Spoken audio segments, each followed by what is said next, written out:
Welcome to the cutting edge of the global awakening. In the councils of government, we must guard against the acquisition of unwarranted influence by the military-industrial complex. Well, it looks like the North Tower of the World Trade Center has just completely collapsed. The U.S. dollar's status as the preeminent reserve currency is under attack. This is a mathematical fact. Tens of trillions of dollars are being extracted from the United States of America. You really want the truth? Then just follow the money. Welcome to Follow the Money Radio, a broadcast dedicated to your personal, spiritual, and financial liberty. And now, here's your voice of reason in the midst of global chaos, economist and best-selling author, Jerry Robinson. Greetings to you, friends. Good Saturday morning. I hope you're having a wonderful weekend on this unusually cool August that we are experiencing. I saw that Georgia was experiencing its coldest August on record. I know that where we are here in the Midwest, it's been unusually cool outside. It's a little bit strange. I don't think I've ever seen it this chilly in the middle of August in the Midwest. Just very bizarre weather patterns that we're seeing across the United States and the world, for that matter. Well, we got a big show lined up for you today. Hopefully you're going to be able to hang out with us for the entire hour. We have coming up John Rubino from dollarcollapse.com. We're going to be talking about the Fed tapering. Is it coming this year? You know that I've said before that I don't believe the tapering is actually going to occur. Instead, I expect to see a doubling of the current QE. However, that could take on some weird, they can always do sleight of hand. They can always take money away from the QE and then do it some other way. I have a report for you here in the first part of the program where I'll show you why I really believe that QE3 has to continue. But anyway, John Rubino will be here. He'll talk about his latest thoughts on the economy. We'll talk about liberty. We'll talk about other things as well. Jennifer will be here with our trigger trade report. We had a great week in stocks. Despite all of the nervousness that exists in the market right now. And we'll also be joined, as usual, by Tom Cloud with his precious metals market update, and Jay Peroni will be here with his investing idea of the week. But, let's just take a look real quickly at the news before we dive into all of that. The U.S. stocks got hit hard this week, with the Dow Jones posting its biggest weekly decline of the year. S&P was down as well, NASDAQ was down as well. If you haven't been paying attention, by the way, to the European stock market, you should. It's been rising dramatically. In our FTM Insider area, we've been showing that in our global ETF report, where we give yellow, red, or green lights based upon the different global ETFs. And wow, Europe is on fire. The Netherlands, in particular, we have really been making good money from, and Ireland and Switzerland and France in particular. Things that you don't typically think about, but these markets have been doing very well. Meanwhile, gold posted its biggest weekly gain in 5 weeks, gaining 5% on the week. But what about silver? Did you see silver this week? Up 14%. Its biggest weekly gain in nearly 5 years. Wow, if you're holding silver, that felt good this week, especially after the punishing decline that we have been experiencing as of late. But remember what we always say. Anytime these prices fall, it really represents a sale. So it's really important to take advantage of that if you believe that gold and silver are going to be going higher, and it sure was nice to see silver rise so dramatically this week. Also, all eyes were on Walmart as the world's largest retailer released its quarterly earnings, and boy, was that a big disappointment. The world's largest retailer missed analyst expectations and cut its profit outlook for the rest of 2013, as executives blamed higher taxes upon the consumer base and a slowing economy for the poor quarterly numbers. So again, we have Walmart. You talk about a bellwether. If Walmart is having problems, then the overall economy is not perking up the way that this administration continues to tell us. It's just unreal. Okay, another thing you need to keep your eyes on. This is huge. I mean, this is probably the story of the week, and we're not going to be able to get time to really wrap our heads around it this week, but I have to tell you this in the first part of the show. The U.S. Treasury Department reported over $40 billion in long-term treasuries were dumped by foreign investors this week. Friends, that's the largest number on record. Foreign investors continue to dump not just long-term bonds, but U.S. mortgage-backed securities, U.S. corporate bonds, and even about $26 billion worth of U.S. stocks. Now, this is worse than the depths that we saw during the 2008 financial meltdown. This summer, the U.S. has experienced the worst capital outflows from our bond market in history.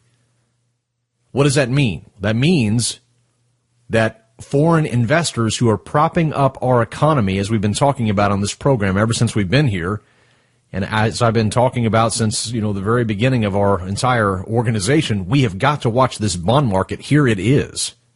Foreign investors are pulling their money out. We have not seen the full ramifications and the full impact of the NSA Edward Snowden leak. We are going to see local elections all around the world, and we are going to see then how this Edward Snowden NSA gate issue has truly impacted nations around the world in their reflection of us and their view towards us. But I'll give you a hint. We've already seen it in Brazil. Secretary of State John Kerry went down to Brazil, and I believe Bolivia, or maybe Colombia, I can't remember. And while he was there, he was doing a normal State Department visit. And all they wanted to talk about in Brazil was the NSA. They wanted to know, to the U.S., why are you spying on us? How long have you been spying on us? What did you discover? When are you going to stop this? That's all they wanted to talk about. And Kerry had no answers for them and said, I'll go get some answers. We do not need another enemy in our own hemisphere. And right here in our own backyard, by the way, as John Kerry put it, which was terribly distasteful. They're our neighbors. They're not our backyard. The way that the U.S. Secretary of State, who's supposed to use diplomatic language, you don't call your neighbors your backyard, right? It's just all this absolute hubris, absolute arrogance that these guys live in. They spy on the entire world. They spy on you. They spy on me. They spy on the entire world. And then they put people down when they question them about it. Absolutely insane. So we haven't seen the full ramifications and the full impact of this NSA in local elections across the world. But we may see dictators rise up who stir up the people and say, the United States should not be spying on us, and I'm going to make sure we put an end to it, and if you vote me in the office. And so we could have a lot of enemies around the world all because of this, and we have not seen it yet. But I'm telling you, it's showing up in the bond market. Japan, China, two of our primary buyers, are drying up. They're selling their bonds. Now remember, QE3 is all about buying bonds. It's creating that demand for bonds. And now the Fed is saying, well, we're going to stop buying bonds in September or maybe sometime later this year because, now's the time, the recovery's here. Are you kidding me? There is no recovery, and we are losing people around the world, foreign investors who want to buy our bonds. If the Fed stops buying U.S. bonds, pray tell me who's going to buy them. Pray tell me, who are these investors who are going to step in and buy and loan money to the United States government, a 30-year loan for 3%, 4%? You kidding me? I wouldn't loan my money to the United States bankrupt government for 30 years for a measly 3 to 4% in interest rate. That's a huge risk. You're talking about a huge risk.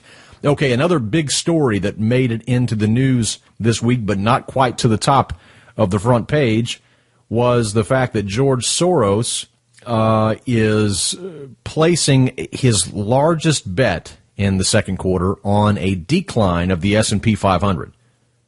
Every quarter, institutional investors are required by law to file a 13F form, and what that basically does is it reveals their investing activity for the previous quarter. And so Soros, has to fill these out every quarter, shows what he's been doing. Not future, but he can show what he did in the past. And based upon the second quarter 13F filing, what we see from George Soros is that he was long on Apple, and that turned out to be a smart move.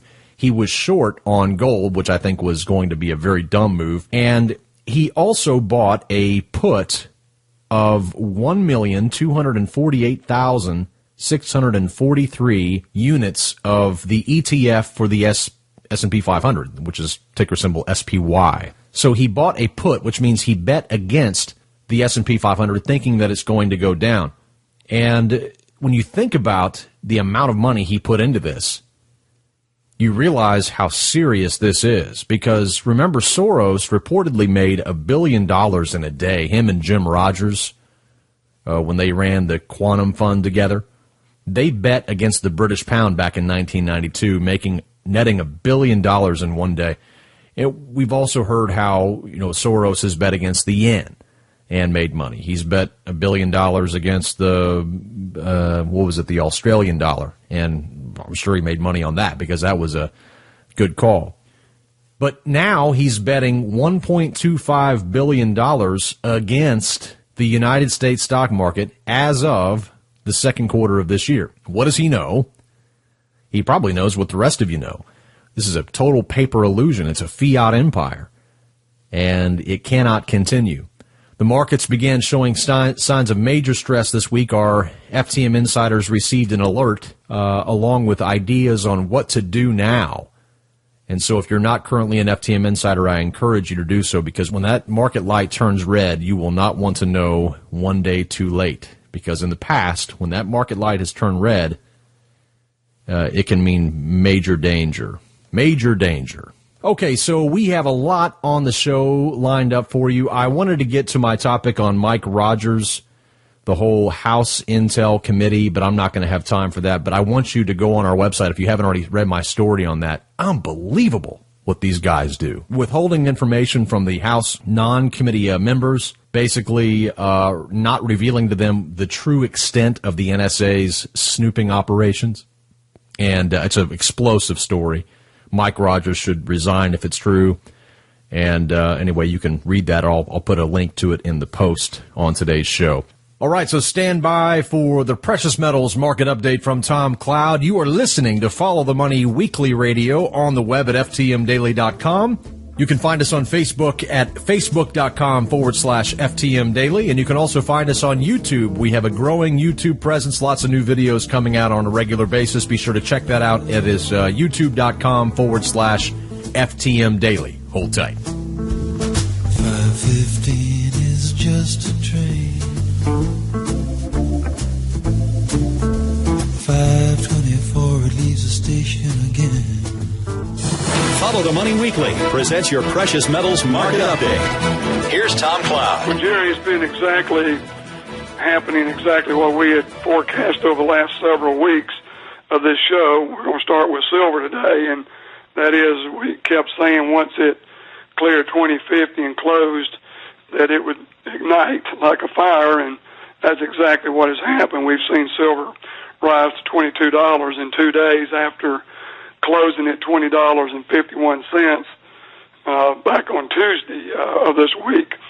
This is something we feel very strong that we're going to have another 30% move. Just think in 3 weeks, we've now seen silver go up 18%, and 14% of that has been the last 3 trading days. So it's very exciting to see the shorts going away, and we're seeing warehouse receipts continue to go down both on gold and silver as more and more people are taking delivery.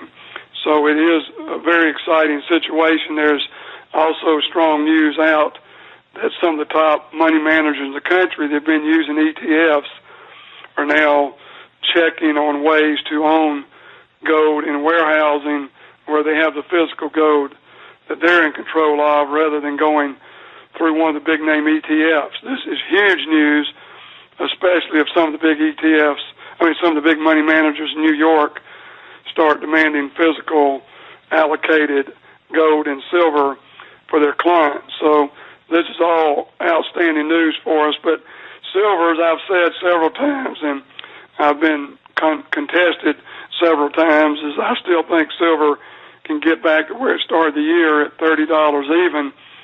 And here we saw it go from $30 all the way down to $18.40, and now it's back in the $22 range. And it would not surprise me a bit to see this year be a profit year. So what I'm saying in plain terms is, get in now, you could have a 30% up move rest of the year and actually have a profitable year in silver you already held, plus a substantial profit on the silver you purchased in August. Gold just continues to amaze me. The Chinese imports is growing and growing, and we can just see them going from 1% to 3% quickly of their reserves, and there are experts in Europe that think they'll go as much as 10 to 20% of their reserves in gold. So there's nowhere near stopping. It's kind of like the United States on quantitative easing and buying mortgage-backed securities to the tune of $85 billion a month. China just keeps on buying gold at the same rate or an increase, and that is going to continue. And unlike an ETF, they are taking physical possession of the gold. But the scandals in gold are going to break out. There's just too much smoke there. You read the articles I send out from people like James Turk with impeccable reputations, and John Embry and Eric Sprott, and you just see that people can't even go in Europe and get their gold. But probably one of the main things, Jerry, they need to be looking at is what you mentioned in one of your alerts this week is how much money you're going to be able to take out of the bank. And we're seeing the European limits that are going to be around 200 euros a day. And just think if a guy wants to go get 10,000 euros out, which is about $16,000 or $13,000, you can only take out 200 euros a day. So and this is going to come to the United States at some point.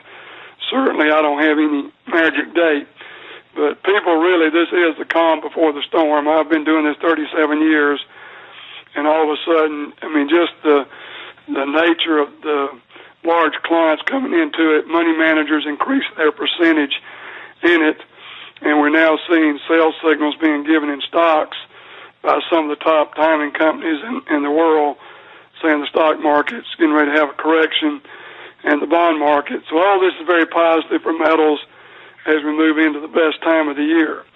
The sleeper continues to be palladium, with the mining problems coming out of Soviet Union and the strikes in South Africa, the two main mining areas in the world for palladium. It just continues to look like a product that's going to go from $750 an ounce to $1,000 sometime late this year or next year. It just seems to me like a pretty sure 30% gain, let's say outside by the end of 2014. But I don't think there's anybody out there that would be unhappy with a 30% return net to them over a 15, 16-month period. So we continue to see a lot of palladium purchasing. Platinum looks good also, but because of the price of it, we don't see as much volume in it. And as I tell people, there's nothing wrong with having some platinum, but I think palladium is going to be the one that is the big winner. It is the best metal so far this year by a good bit. So continue to mix some palladium in there with your gold and silver, and I think you'll be handsomely rewarded for it. And I think we're going to see quite a move. The situation in Japan is very inflationary.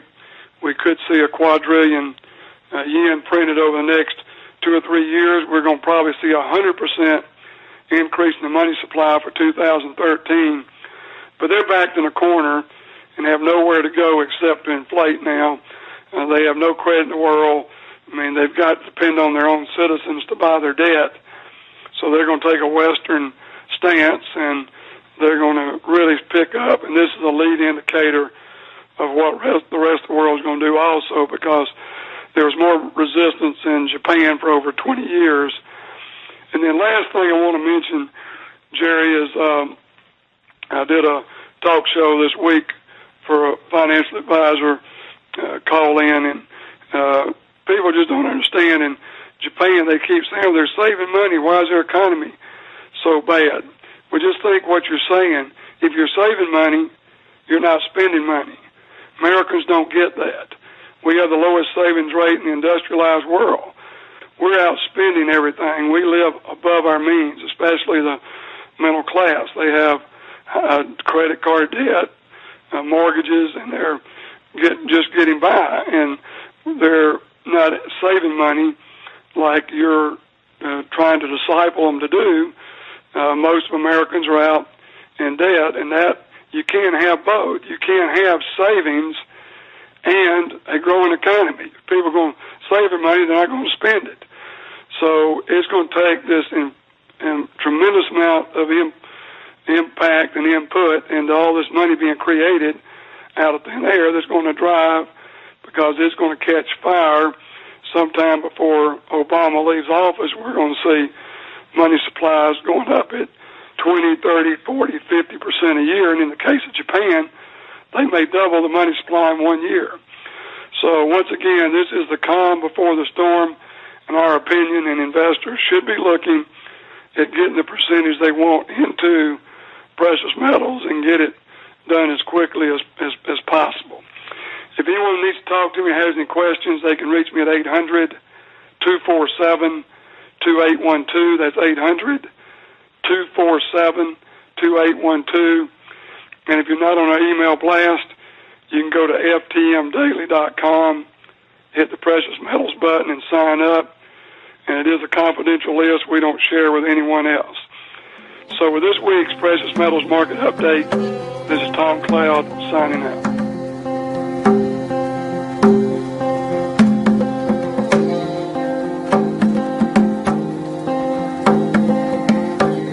Hey friends, this is Jerry Robinson from Follow the Money Weekly. Recently, we have been receiving many emails from our listeners commenting on the great help they're getting from our precious metals expert, Tom Cloud. Gold and silver are excellent hedges against the growing threat of coming U.S. inflation. Who's your gold guy? Make it Tom Cloud. With over 30 years experience with precious metals, Tom will answer all of your questions. Don't buy your gold and silver through some call center and pay inflated prices. Call my good friend Tom Cloud and speak directly with him and get all of your questions answered. For a limited time, Tom is offering free shipping and insurance on every gold and silver purchase made by our listeners. Call 800-247-2812. And when you do, tell him that Jerry Robinson from Follow the Money Weekly sent you, and he'll throw in that free shipping and insurance on your entire order. Call your gold guy, Tom Cloud, right now for the very best deals on gold and silver coins. 800-247-2812. That is 800-247-2812.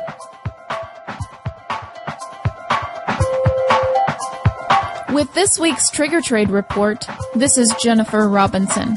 This week we saw 5 stocks sell out of our trigger trading portfolio, including ticker symbol FNP, which sold for a 5.77% profit.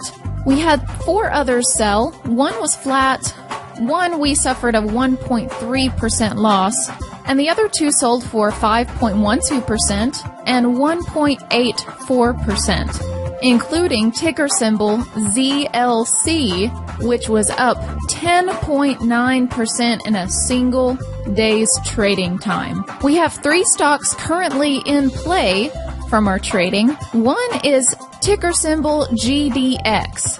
Now, we saw that mining stocks could potentially turn towards the upside, so we placed GDX into our trigger trade report, and we saw this one up 5% in 3 days trading time. And of course, we still have a few stocks still waiting for their trigger to hit, and we'll be watching those next week. Trigger trading is a service we offer to our FTM insiders, and this is a service in which we provide 1 stock or ETF trading idea every single day, complete with trigger price, stop loss price, comments, and performance throughout the trading days. To find out more, visit us at ftmdaily.com/trigger trade. That's ftmdaily.com/trigger trade. This is Jennifer Robinson with this week's Trigger Trade Report.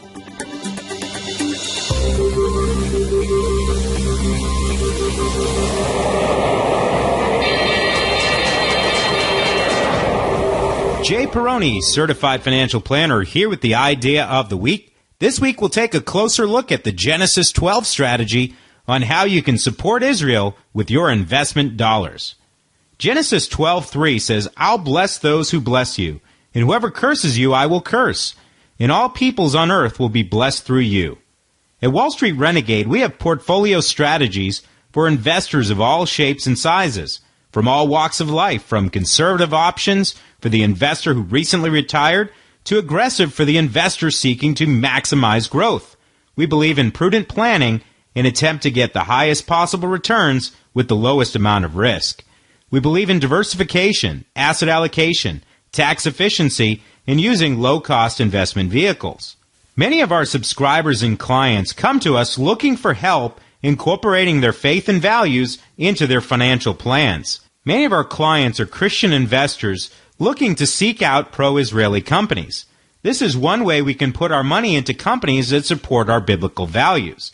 The Genesis 12 portfolio is based on Genesis 12:3 and consists of 12 companies based in Israel that have met our moral and financial criteria. Some of the companies in the Genesis 12 portfolio you'll already recognize. SodaStream International, which does home carbonated beverage systems. You'll also recognize Stratasys, which is a 3D printer. Caesarstone, which produces gorgeous countertops and all kinds of building supplies. And then you'll also probably recognize Checkpoint Software, which helps protect networks from malicious attacks. Those are just a few of the many companies in the Genesis 12 portfolio strategy. If you're looking to support Christian values with your investments, give our offices a call at 866-594-9919. Again, the number is 866-594-9919. Learn more about the Genesis 12 strategy at wallstreetrenegade.com. Again, that's wallstreetrenegade.com. This is Jay Peroni, Certified Financial Planner, signing off for the Idea of the Week. We'll see you again next week. All right. Well, Jay Peroni is a CFP Certified Financial Planner, a member of our Christian Financial Advisor Network, and he also manages our very own PACE investment portfolio. If you would like to have a 30-minute review of your investments with Jay, you can call him at 888-664-6963. That's 888-664-6963. And when you do, be sure to tell him you heard about him on Follow the Money Weekly Radio.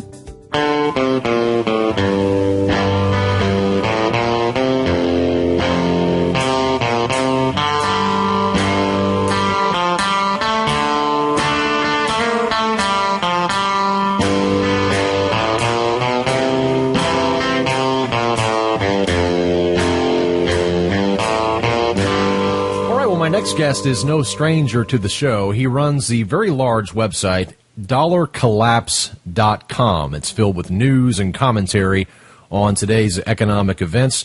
And John has been on the program several times. John, great to have you back on the program today. Hey, Jerry. Great to be back. Absolutely. Let's talk a little bit about what you see in these markets. I know many people are getting skittish on stocks after a really nauseating run as we have gone higher, but really, there's been not, aside from the fact that the Fed's pumping in money, there hasn't been a whole lot of fundamental reason to see stocks going up. But the other thing that we've seen is this stubborn increase in the 10-year yield, getting up near 3% as of late this week. What's your thoughts on both stocks and this interesting rise in the 10-year yield that we're seeing? Well, to set the stage a little bit, the Fed has basically accomplished a lot of what it wanted to accomplish when it started just flooding the system with cash. It's ignited a couple of asset bubbles. Stocks have gone back up to all-time highs. The housing market is recovering nicely. And, in some parts of the country now, we've got house prices back to their 2007 levels, at the peak of the previous housing bubble. And that is beginning to translate into slightly faster economic growth. The banks are starting to lend again because they're seeing their customers become more creditworthy as their stock portfolios and home prices go up. So it looks like the economy is starting to find its footing. And now the Fed has to worry about these asset bubbles going parabolic because they're still pumping huge amounts of cash into the market and causing inflation, but not inflation as we think of it normally, because it's not manifesting as a general increase in price levels. It's manifesting as asset bubbles, where all the money the Fed puts into the system go in specific hot areas, and in this case, it's stocks and houses. So the Fed wants to pull back, but because they've been using the money they've been pumping into the system to push down interest rates, they're pulling back. They're buying fewer government bonds would lead interest rates to go up pretty dramatically, and that's what we're seeing now. Interest rates are starting to spike. The 10-year Treasury yield is over a full percentage point higher than it was 6 months ago. And that is destabilizing the markets, because we live in a variable rate world right now where everybody has structured their financial lives to benefit from and depend on ever lower interest rates. The governments of the world have financed themselves in the short-term part of the market because that's where rates are lowest, and that holds down interest costs. But let interest rates start going back up again, and you'll see Japan and the U.S. and Europe have to roll over their debts at higher and higher rates, and they'll have to pay more in interest, and that'll blow out their budgets, and so the system will destabilize. And that's what we're grappling with right now. We've borrowed so much money that there's no pain-free solution, and there probably is no way for the Fed to get out of this. So what the stock market is doing now, it's coming off its highs, is reacting to the fact that rising interest rates are dangerous on a lot of different levels and make stocks a lot less attractive. And at the same time, we're seeing gold and silver bounce off their ridiculous bottoms where they just got crushed lately, and they're going back up either for just simple technical reasons, because precious metals have gotten slammed, and when something gets crushed in this way, it usually bounces back because you've got a lot of people who are buying at the bottom what they hope is bargain hunting. Or precious metals are reacting to the fact that we don't expect the government to be able to actually scale back the money that they're putting into the system. And when the stock market tanks because of higher interest rates, the government is going to have to take back its tapering talk and promise to continue quantitative easing forever. And that's phenomenally good for precious metals. So it could be that that's what the metals markets are now looking forward to 6 months down the road when the whoever the Fed chairman is at the time steps up and says, listen, this tapering stuff, we'll delay it for a while, all right? Another 6 months of easy money. And at that point, precious metals would be expected just to take off. So we'd see, asset bubbles blowing up everywhere, and one of them would be precious metals. So that's a general look at where we are today. Now, the Fed, you mentioned the Fed cutting back, and our thesis, and I'm curious on how you're viewing this, because when I look at the Fed and I hear them say, oh, we're going to taper and we're probably going to do it soon, I think to myself that is an absolute positive dream, that is virtually impossible. Now, you could do it through sleight of hand. They could officially pull back the QE3 and say, oh, we're going to cut it by $20 billion, and now we're only pumping in $65 billion a month. You see, we cut it. But they could still be propping up the bond market because they're the lender of last resort, so they have to buy it if nobody else does. But the demand isn't really there globally for these bonds if the Fed does taper, say, next month, is it? No, you're seeing Japan and China actually scale back their holdings of U.S. Treasuries. And beyond that, there's really not that much demand out there in the world. The Fed has been doing most of the buying in the long-term Treasury market. Because, think about it. Who would lend money to the U.S. at 3% for 30 years or 4% for 30 years? Or what? The 30-year bond is like 3.88% right now. That's an insanely bad idea. And everybody in the world gets that. So there isn't that much demand for long-term treasuries, and the Fed has to do most of the buying. And if they scale back their buying, then interest rates will have to go up. And everybody knows this. So the Fed's ideal course for this to follow would be for the economy to start growing organically, and people beginning to demand more long-term treasuries because they're just getting richer and they have more money to invest, and that's one place they want to put their money, and that the economy begins to grow in a steady way. But that's highly unlikely because we have so much debt. This is not a normal world anymore because we now owe orders of magnitude more than we did 30, 40 years ago, especially when you include unfunded liabilities of Social Security and Medicare. And that means that we're extremely fragile and extremely unstable, and we can't expect, without extreme government help, for the economy to operate what we consider normally. I guess the only thing that could happen, John, is we could see, because fiscal policy has really been muted in Washington. There really hasn't been anything that's been done as of late that has been real meaningful, that Keynesian type of fiscal policy that's supposed to synergize perfectly with, Keynesian monetary policy. The two aren't working together. It's been pretty much a one-legged stool with monetary policy trying to lead us into a recovery, and it can't. So I guess Washington could have some fiscal policy hit up its sleeve that it's going to unleash, but it seems as if a lot of the smart money out there is banking on a Fed taper. Do you think they're going to be wrong? Do you think we're going to see a taper before the end of the year?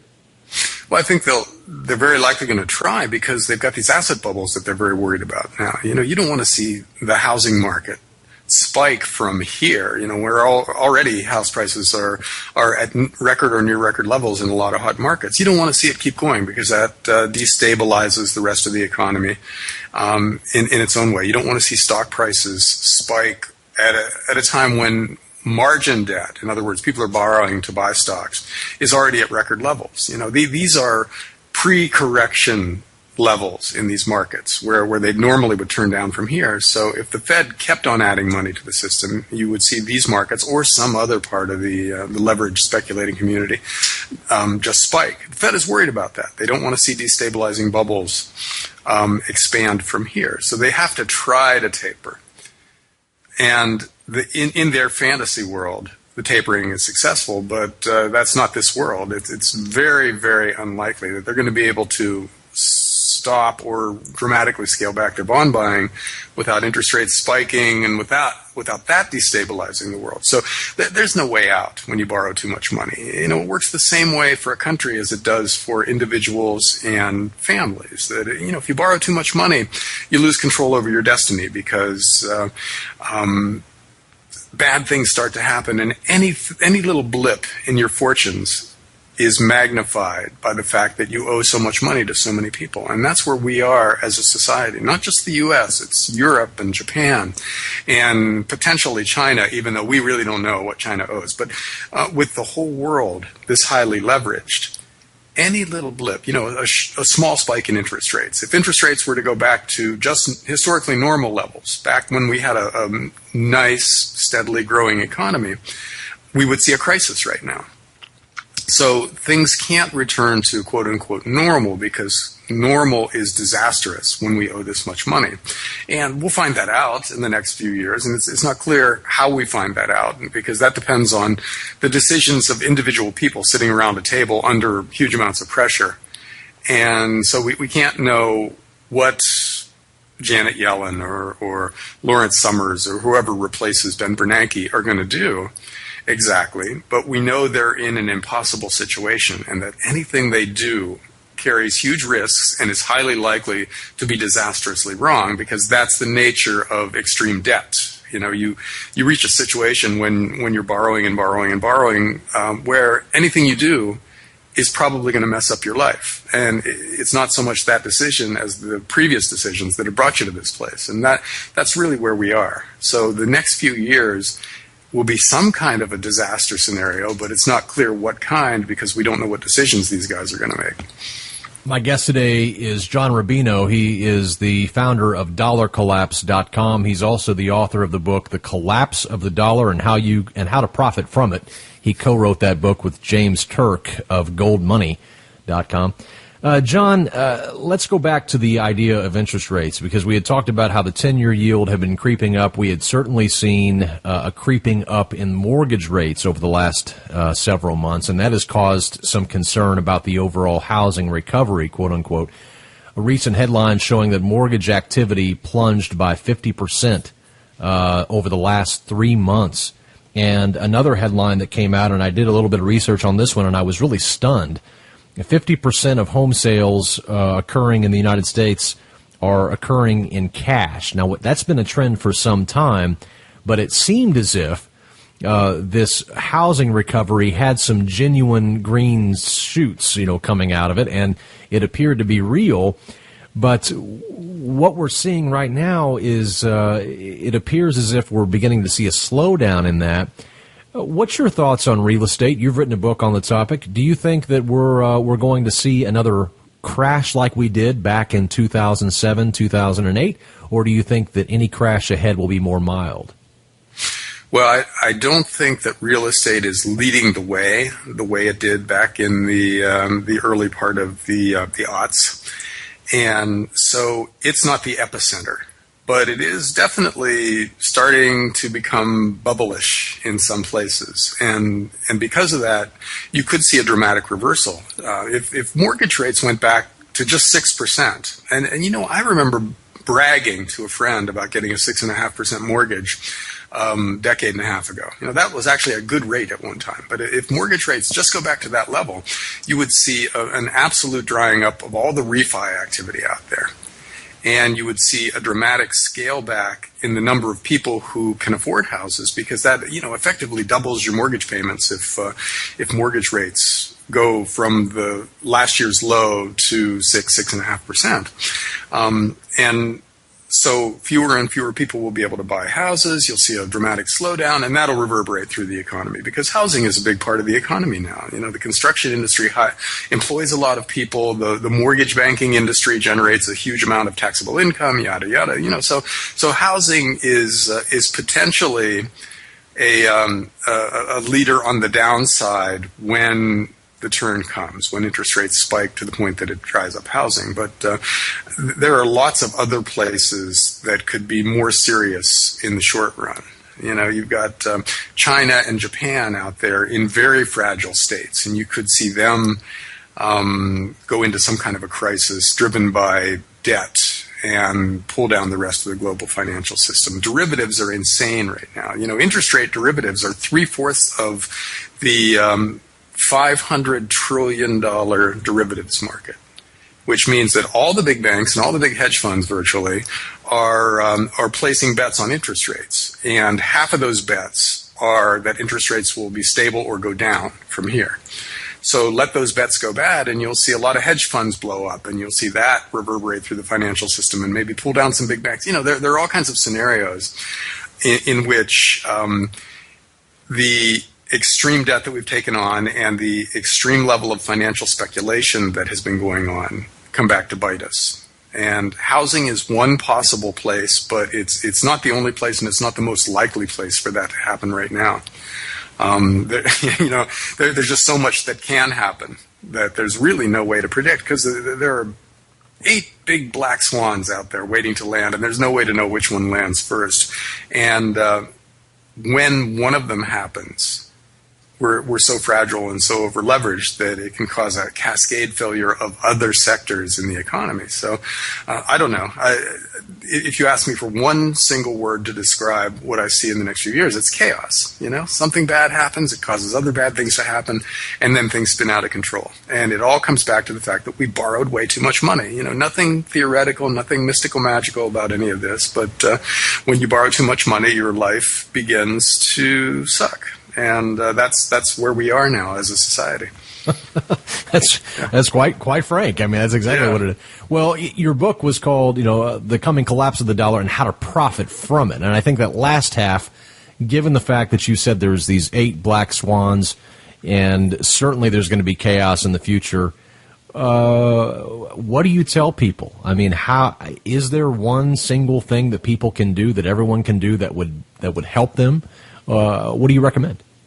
Well, you want to avoid being dependent on fiat currencies for your income as much as possible. And that means don't be buying long-term bonds that give you a steady stream of dollars or yen or euros or any of the other big currencies, because the only possible reaction for governments to the kind of things that are coming will be to try to depreciate their currencies in order to make their debts less onerous. And if they depreciate their currencies, that means the income stream that you get from fixed financial instruments like bonds goes down in value also. So that's one thing to do. If you've got bond funds in your 401k or whatever, get out of them. get into something that doesn't depend on dollars. And historically, precious metals have been that safe haven. When things have spun out of control in terms of currencies, the hundreds of times in history that has happened, the one thing that we go back to is gold and silver, because those are forms of money that can't be created in infinite quantities by governments,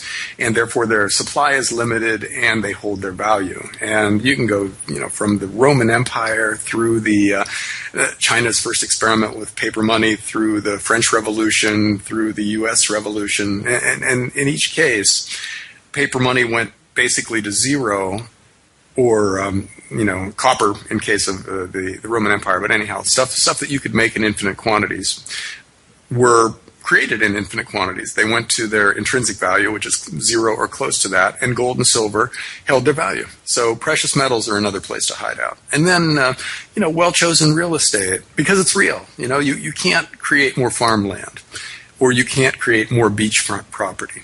And therefore, those things tend to hold their value in times of currency stress. So there are lots of things you can do. And if you're really aggressive, you can bet against the financial sector by shorting the big banks and the home builders and the mortgage lenders and companies like that. That was a phenomenally successful strategy if you timed it right in the middle of the last decade. If you did it in 2004, you got creamed, but if you did it in 2007, you made a lifetime's worth of money. And a lot of people did that. A lot of the big hedge fund fortunes, or guys who are household names right now, made big chunks of their fortune by betting against the housing market in the last housing bubble.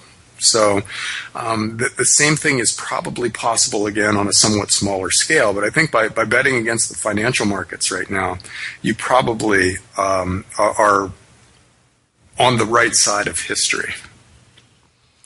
You brought up gold and silver, and it's been really interesting to see where they have been over the last several weeks, as they have really begun a brand new breakout and a new rally, which has been inspiring, I think, for many of us who have been holding gold and silver and sitting through some of these doldrums of the summer that we typically sit through. But what's been very interesting is that both gold, silver, and gold and silver mining companies are bucking the overall weakness in the markets, and they're rising higher.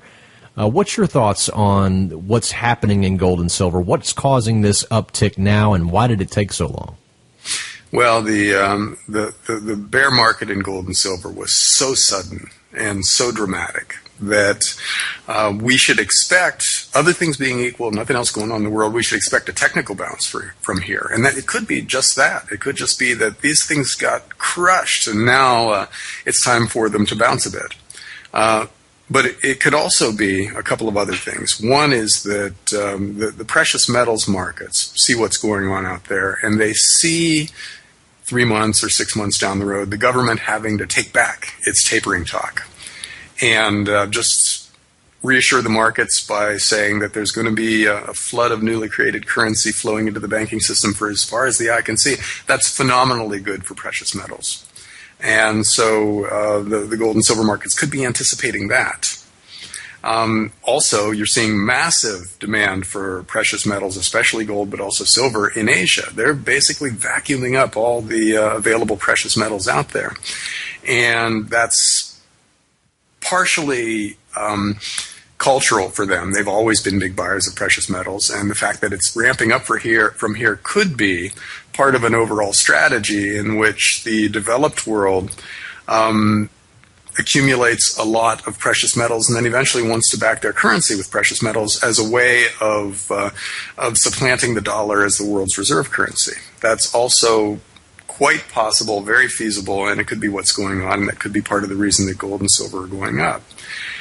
And the final reason is that precious metals just should be a lot higher than this. If you look at the amount of paper currency and the electronic equivalent that's been created in the last 30 years, the imbalance is insane. You would need gold at $5,000 an ounce to be able to balance out the amount of paper that's being created out there. So gold really should be several $1,000s an ounce. And the fact that it's not is in part due to people's not quite understanding this yet, and in part due to active, blatant manipulation on the part of the world's central banks and the big bullion banks that work for them in the market. So the paper markets are being used to force down the price of precious metals and can continue for a while to be used that way. But at some point, the amount of physical gold and silver that are being taken out of the market will leave supplies so sparse that the physical side of the market will overrun the paper side, and it'll make it impossible to manipulate the gold and silver markets using futures contracts. And at that point, all bets are off. You'll see gold and silver go to their intrinsic value in terms of the amount of paper that's out there, which will be several $1,000s for gold, several $100s for silver, and this $20 silver and $1,200 gold will just be a distant memory. You are a Liberty guy, and I'm looking at your website right now, dollarcollapse.com, and you keep track of war, civil unrest, privacy, creeping fascism, police state headlines. I'm looking at your website right now and seeing this. And you obviously saw the same headline that I saw just about 24 hours ago whenever Google said, of course, Gmail users cannot expect privacy when sending emails through our service. Now, it seems as if, John, if that headline had come out pre-Edward Snowden, if it had come out pre-NSA revelations, that would have caused a lot of people concern. There would have been talk about, well, do we need to switch from Gmail and try to find a different kind of email service? We need to protect our privacy. But now, in this huge, noisy world that we live in with all of these NSA revelations and cover-ups in the government, Google coming out and saying, yeah, of course your Gmail's not safe. It just doesn't seem to have any kind of effect. It's almost as I doubt, Gmail is going to lose too many subscribers out of that whole issue. What are you making of this NSA gate that we see and the absolute depth of corruption that exists in Washington? I want you to speak to that for a minute, because I know you're a Liberty guy, and I'm sure you have some thoughts on it. Sure. Well, the most important lesson of history, at least from a libertarian's point of view, is that power corrupts. If you give excessive amounts of power to any one person or any group of people, even if they start out as philosopher princes, just enlightened guys who want to do the right thing, they will eventually be corrupted by that power, or their successors will. And that we're seeing the result of that now. The federal government has gotten more and more powerful over the last 30 or 40 years, and it's really reached a tipping point where they consider themselves to be absolutely immune to public scrutiny. They can do anything they want to do and get away with it. And so they're doing it because they, at the same time, they've developed the technologies to allow them to do things that has never been possible before. So we've got this confluence of a big, powerful government and extraordinary telecommunications surveillance technology. And so it shouldn't be a surprise that the guys in charge are trying to use this stuff to the fullest extent, and then they're getting away with it. So we now have the ability to basically vacuum up every single electronic communication that happens in the U.S., store it, and then data mine it, and then trace it back over however many years the database goes back to find out pretty much everything about the average citizen. And all of this, from beginning to end, would have been unconstitutional under the old framework, where you had to get a warrant in order to eavesdrop on someone.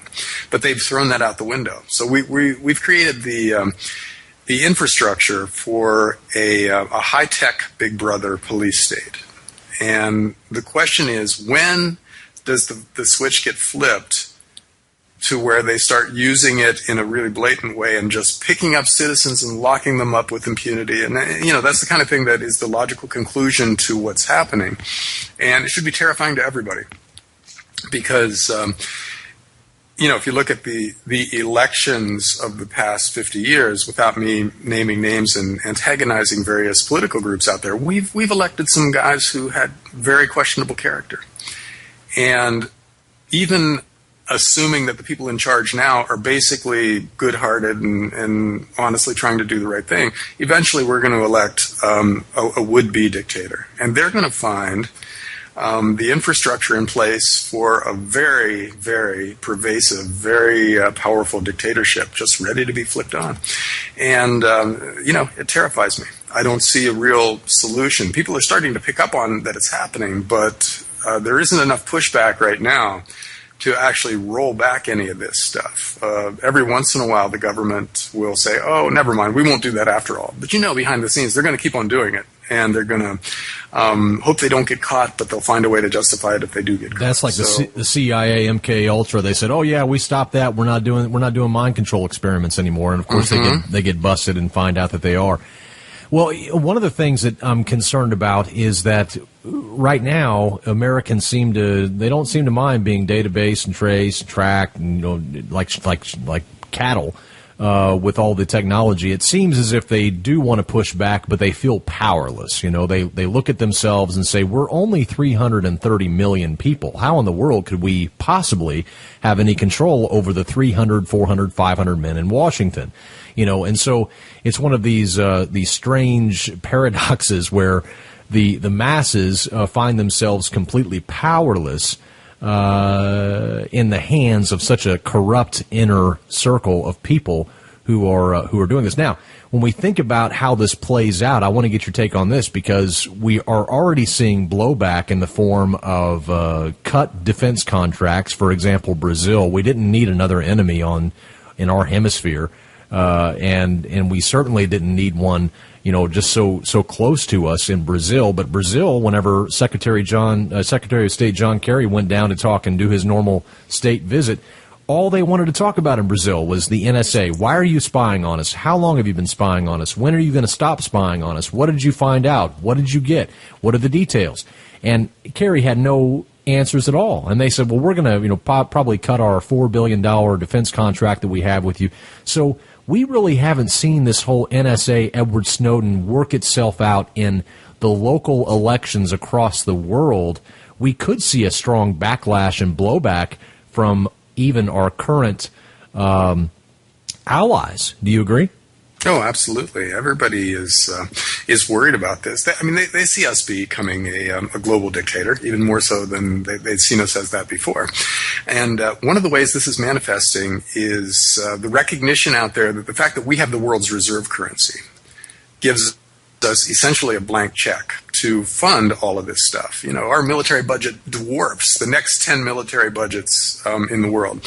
Our surveillance and technology budget, our cyber war technology budget, dwarfs anybody else's. And so I think they're going to hit back at the source of this power, which is the dollar. So one of the reasons that the developing world is vacuuming up so much gold and silver is that that gives them the ability to, and cutting all kinds of bilateral trade deals where they use their own currencies rather than having to switch into dollars and back out again in order to buy oil and food and things like that.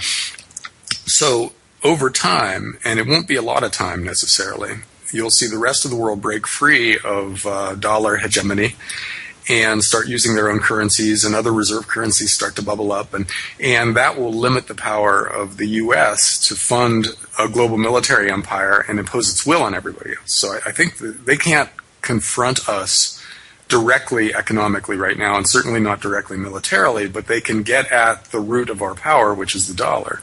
And so that's part of the currency war scenario, where other countries are going to begin to do things to weaken the control of the dollar over the global economy and the dollar's role in the global economy. And it'll begin with China, but Brazil and Russia will be active participants. And when it happens, it will force us to live within our means, and in that way force us to scale back our global military power.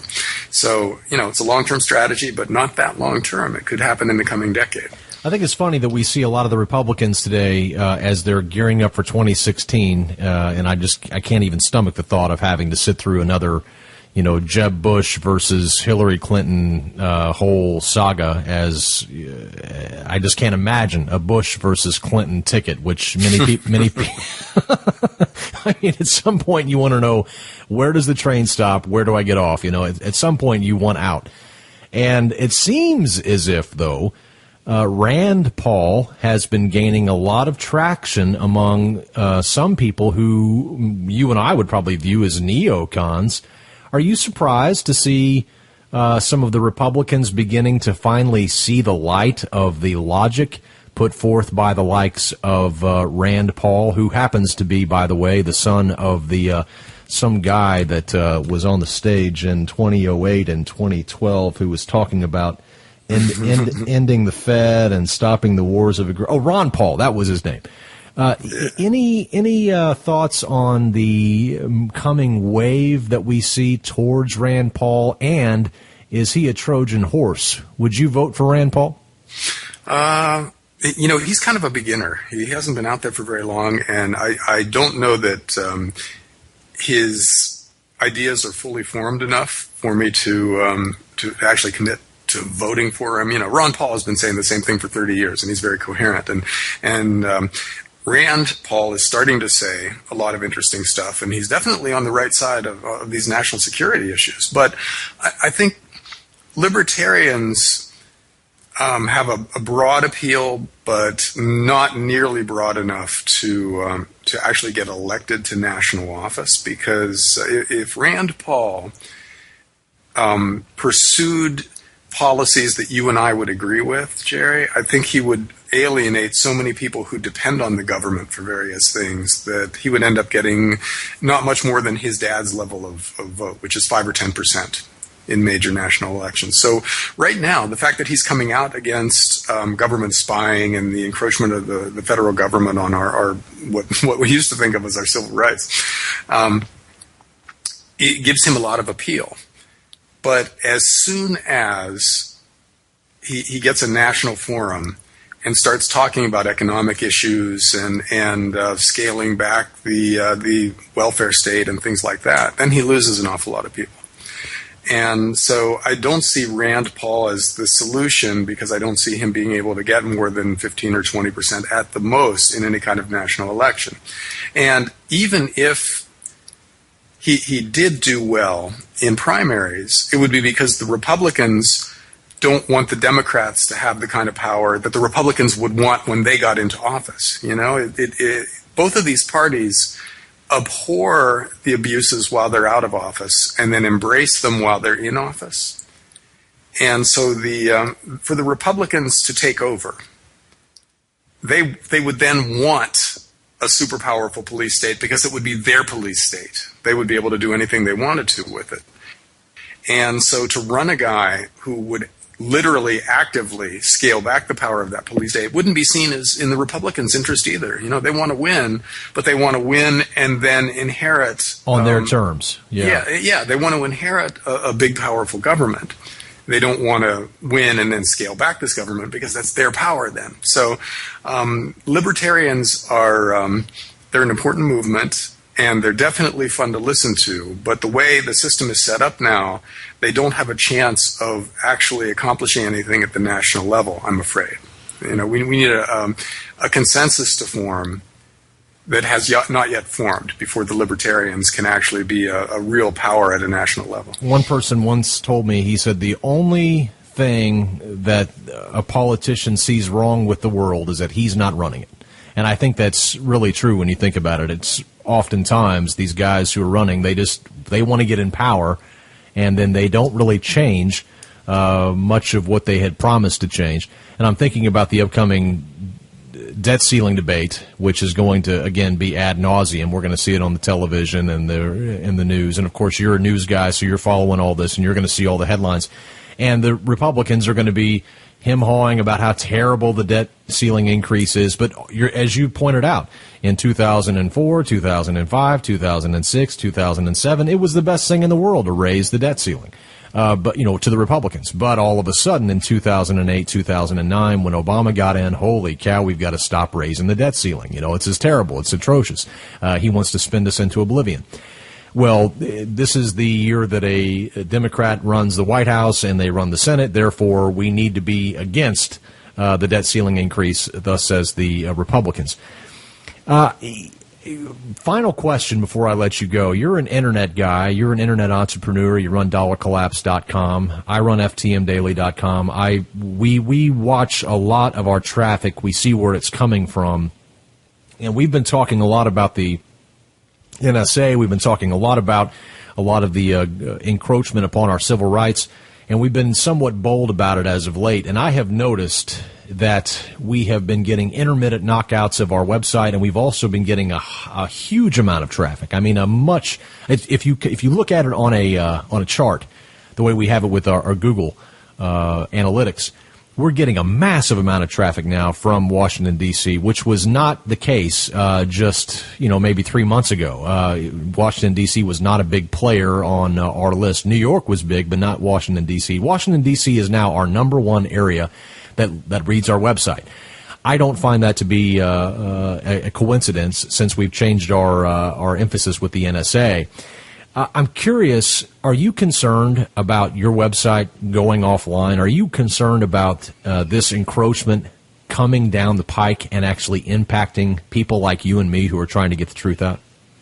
Oh yeah, I think that's going to be a feature of the conflict over how much power the government has in the future, as there is more pushback and more of the abuses of what used to be our Bill of Rights privacy protections.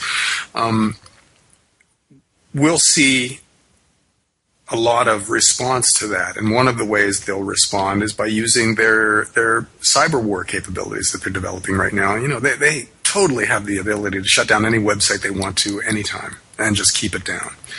And I've no doubt they will use that selectively in the future. And again, I'm not sure what we can do about that because, you and I both have webmasters and everything, and it's their job to get us back up when the site goes down. But a serious attack by military-grade, sophisticated hackers would be more than we could handle. Sure. And so, sure, I'm sure that's part of the landscape out there somewhere. Yeah. And I don't know that what I'm doing is big enough to really warrant anyone's attention just yet, or much attention just yet, because there are some bigger, more active voices out there, and that would probably be more logical candidates to go after. But it wouldn't be a surprise to see something like that start happening, or to see it happening already, and we just don't sit back to Washington yet. I don't know. So much stuff can happen when a government goes bad that it's really hard to predict the details and the particulars of it. But that power, once it's in the hands of people who have been corrupted by it, isn't let go of easily and is frequently used in ways that really shock the people who aren't used to it. So we could easily see all of this stuff and more in the future before we sort this out. My guest today, John Rubino, dollarcollapse.com. He is the founder of that and editor of that website, a daily news aggregation service that brings together lots of great news on the economy and on personal liberty. John, why don't you tell our folks how they can find your book and some of the different things that you do so they can connect with you? Sure. The easiest way is to go to dollarcollapse.com. And the book that James Turk and I co-wrote, which is still, it's got some charts that show lower numbers in it than prevail today, but otherwise the story is still the same. It's the collapse of the dollar and how to profit from it. And it's available on Amazon and also at dollarcollapse.com. Fantastic. Well, as always, it's great to have you on the program. We'll have you back on soon. Great, Jerry. Look forward to it.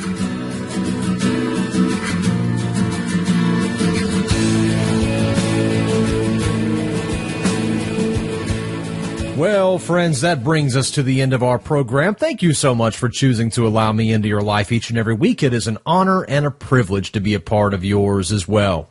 This week, I want to leave you with another idea. This time, I want to tell you about our Christian Financial Advisor Network, something I certainly don't talk about enough here. Several years ago, after being a financial advisor for some time, I decided to leave and start my own Christian Financial Advisor Network. You can find that website, cfanetwork.org.